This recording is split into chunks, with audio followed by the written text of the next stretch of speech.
নমস্কার বন্ধুরা, আমি অর্চনা চলে এসেছি আজকে নতুন একটা রেসিপি নিয়ে। আশা করি আপনারা সবাই ভালো আছেন। আজকের রেসিপি দেখে বুঝতে পারছেন যে কী বানিয়েছি। এটা হলো ইলিশ মাছের মাথা দিয়ে পুঁইশাক আর মিষ্টি কুমড়ো দিয়ে একটা ঘন্ট বানিয়েছি। যেহেতু এখন বর্ষাকাল, ইলিশের মরশুম, তাই ইলিশ মাছ শুধু ভাপা হবে কেন বা বেগুন দিয়ে কোনো ঝাল হবে কেন,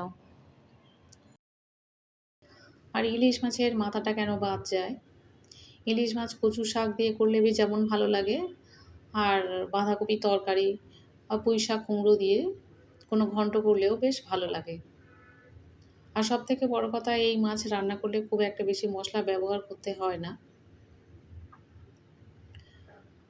যাই হোক, প্রথমে আমি মাছের মাথাটা দুটো টুকরো করে নিয়েছি আর একটু নুন আর হলুদ দিয়ে ভেজে নিয়েছি। মাছের মাথা ভাজা হয়ে গিয়েছে, সেটা তুলে নিয়েছি। তারপরে শুকনো লঙ্কা, তেজপাতা দিলাম আর 1 চামচ পাঁচফোড়ন দিয়ে দিয়েছি। এর মধ্যে দিয়ে দিচ্ছি মিষ্টি কুমড়ো। কুমড়োটা একটু তেলের মধ্যে ভালো করে কষিয়ে নিতে হবে। এরপরে 3টে কাঁচা লঙ্কা দিয়ে দিয়েছিলাম, মুখটা একটু চিড়ে দিয়েছি। তারপরে পুঁই শাকের ডাঁটাগুলো আমি আগে থেকে সিদ্ধ করে রেখেছিলাম, এটাও তেলের মধ্যে একটু নাড়াচাড়া করে নেব। একটু না কষিয়ে নিলে ভালো লাগবে না।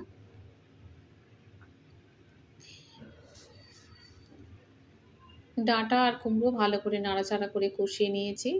আর এরপরে দিয়ে দিচ্ছি কিছু মশলা, যেমন আদা বাটা দিয়ে দিলাম 1 চামচ, জিরে, ধনিয়া, শুকনো লঙ্কা, দারচিনি, এলাচ এগুলো অল্প একটু ভেজে গুঁড়ো করে রেখেছিলাম, সেই দিয়ে দিলাম 2 চামচ। আর দিয়ে দিচ্ছি অর্ধেক চামচ মরিচের গুঁড়ো। হলুদের গুঁড়ো দিয়ে দিচ্ছি 1 চামচ। নুন দিয়ে দিলাম স্বাদ মতো। আর সামান্য একটু চিনি দিয়ে দিচ্ছি। একটু চিনি দিলে যেহেতু শাকের তরকারি খুব ভালো লাগবে,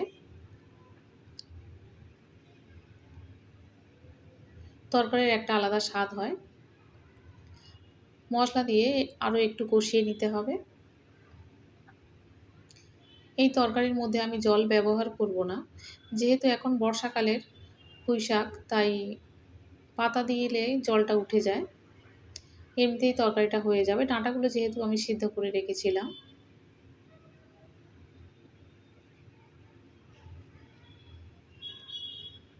খুব ভালো করে উল্টে পাল্টে এটা কষিয়ে নেব, এমনিতেই জল উঠে যাবে।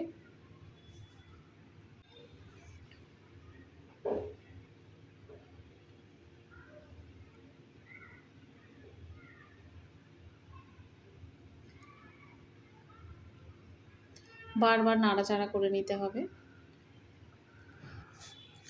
অনেকক্ষণ নাড়াচাড়া করে নিয়েছি। এবারে ভেজে রাখা মাছের মাথাটা এর মধ্যে দিয়ে দিলাম, দিয়ে ঢেকে দেব। ঢেকে দিলে কি হয়, জলটা একটু উঠে যায়, জল দেওয়ার আর প্রয়োজন হয় না। দেখে বুঝতে পারছেন অল্প অল্প জল দেখা যাচ্ছে। আর ইলিশ মাছের মাথা খুব নরম, এখানে আর জলের প্রয়োজন হবে না।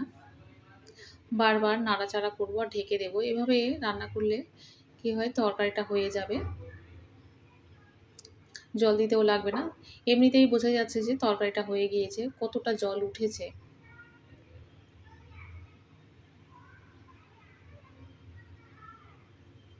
এই রকম একটা ঘন্ট থাকলে আর কিছুই লাগবে না, খুব ভালো লাগবে খেতে। খুব কম মশলায় সুন্দর একটা রেসিপি বানানো যায়। এখানে আর আলাদা করে কোনো মশলা দেওয়ার দরকার নেই, কারণ তরকারিটা হয়ে গিয়েছে। গরম মশলা এখানে আর ব্যবহার করব না। আজকের রেসিপিটা কেমন হয়েছে, খুব কম মশলা দিয়ে আর খুব সহজে, আপনারা অবশ্যই করে কমেন্টে জানাবেন।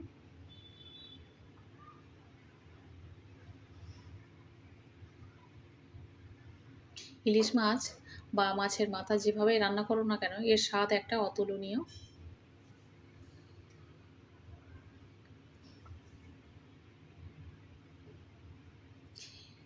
গরম গরম তরকারি এমনি একটা সুন্দর গন্ধ বেরিয়েছে।